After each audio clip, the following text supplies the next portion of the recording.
Ashan is a genius, but he appears as a bad pupil to his teachers and his parents.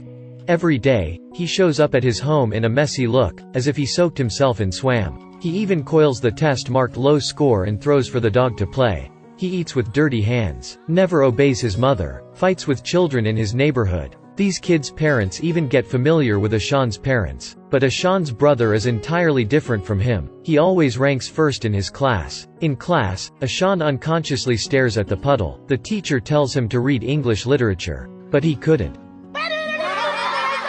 So she gets mad and expels him out of class, forces him to stand outside. His mates laugh at him. He drops class, runs away. When he goes back home, he tells his brother. His brother is amazed, and Ashan describes everything that happens. Ashan has a great love for colors. His pictures can make you fall in love in just a second. Ashan studied grade 3 2 times. He couldn't write a single word, and this upsets mother a lot, because she didn't know where the problem is, her son or his teacher. The final math exams were delivered. However, Ashan can't focus. He starts to let his imagination goes wild. He thinks of himself being a captain who is completing the missions, while the numbers in the exam turn into planets in the universe. Through all of these images, you can go to the conclusion that he will continue to study grade 3 again. At the same day, his father found a letter of Ashan. He wants to drop school. This drives the father insane. Ashan was honest. He didn't lie. He said he was wandering on the street. His parents care for his safety, but they have never asked why Ashan insists on avoiding study. After a few exchanges with the teacher at school, they realize Ashan has never brought his exams or tests home. His scores remain 0. The president assumes Ashan has trouble with intelligence. He suggests they send him to a special school. This really confuses his parents. The father starts to blame the teachers. In a class with 60 pupils, who knows if they truly take care of our child? The mother starts her complaint, too. She says she has sacrificed her job because of her children. She even urges them to try harder every day. It just doesn't work. The couple finally blames the school. They decide to let Ashan goes to a boarding school. Despite him begging and crying, his parents show no mercy.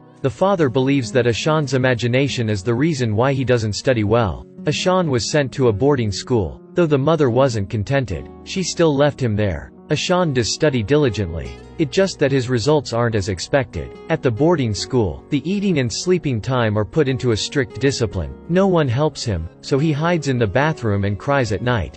Day by day, Ashan learns to be independent. The teacher has him sit on the first row, and asks him to translate a poem. His answer didn't satisfy the teacher, but that's the essence of the poem. Seems like only his tablemate can share with him. In art class, Ashan starts to stare at the birds outside the window. The teacher throws chalk at him. He even uses a ruler to punish Ashan. Greater than the teachers here behave unfriendly towards Ashan. Every single word seems like they are flying with Ashan. It's not because he isn't hardworking. He tried his best, hence, he has to bear the teacher's complaints every day, and even being made fun of by his friends. What a pity. The teacher calls his parents. They can't understand why. So mother and father take him out to relax for a while, then leave him at the boarding school again. Until recently, the school has a new art teacher. The whole school are curious, because the way the teacher shows up is weird. He cosplays a clown, and plays with his pupils, but Ashan keeps silent all the time. The unusual thing about this teacher is, he can help his pupils broaden their mind. In his first class, he gives each child a blank paper, and encourages them to use their imagination. They can do whatever they want. Imagination is Ashan's strength, but he can't draw. But this time, there is no punishment. He even cheers Ashan. कोई बात नहीं, कोई जल्दी नहीं.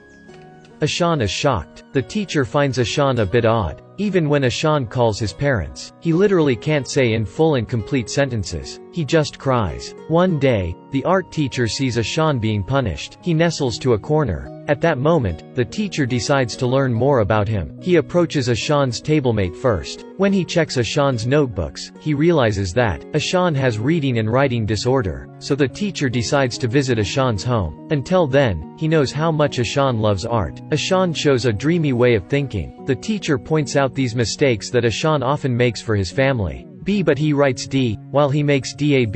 Ashan makes mistakes with the same alphabets. That's the common symptom of people who have reading and writing disorder. If you can read, you can explain the meaning. The father was enlightened. He feels ashamed. It turns out that Ashan has been painfully suffering from this disorder. He can either button or tie the shoelace himself. He can't grab the ball that his brother throws. He can't even do the smallest thing. Ashan's belief, which was destroyed at the early stage, now gets weaker. Even art, the thing he likes the most, but now he's about to give up. This disorder has nothing to do with IQ. The teachers can tell he's a clever boy when he sees his pictures. He made a decision. He will discover the inner world of Ashan. He tells his pupils the story of a person who has reading and writing disorder. He says that geniuses like Albert Einstein and Leonardo da Vinci, or Edison, they are all contracted this disorder. He hopes this can comfort Ashan. He admitted he had this disorder when he was young, too. So he shares deep sympathy with Ashan. Ashan is just like his reflect mirror. Finally, Ashan says something. In his class, the teacher takes the pupils out to a suburb. Ashan suddenly comes up with many weird ideas. He uses the small things that he collected, then cover them on a branch and assemble everything to make a little ship that can actually work. The whole class give him a big applause. Ashan is changing. The art teacher even asks the president to have extra classes with Ashan. Under the teacher's guide, Ashan keeps on developing. He can now read and write. Soon, he can absorb the knowledge of grade 3. The teacher tries to exploit Ashan's gifted art talent. One day, the father comes to see the teacher. He is so embarrassed. He admitted he has never genuinely cared for his son. The father cries when he sees what his son has been dealt with all these times. Ashan now can button and tie the shoelace on his own. To prove Ashan's gifted drawing talent, the teacher holds a competition. It's a drawing competition that pupils and teachers can participate. There is an ocean of people at the competition. Time starts. Each person is given a blank and white paper. A painter. Ashan looks chilling. He hides in a corner and starts his work. The colors are different in the eyes of a genius. Ashan draws himself sitting on the lakeshore. The teacher draws a laughing Ashan. After a few discussion of the judges, the winner announced as Ashan. The audience gives him the loudest applause. The teachers are taken aback too. Ashan, with the art teacher's support, he saunters towards the stage. The president rewards Ashan. Afterwards, Ashan rushes towards the art teacher and hugs him tightly. His talent is finally shown. Still the same thing. There is no bad student, only the lousy teacher. Students are like blank papers, while parents and teachers are the ones who decide what to draw on them, to help them to grow, both mentally and physically. Each child is unique, but they all need protection and sympathy.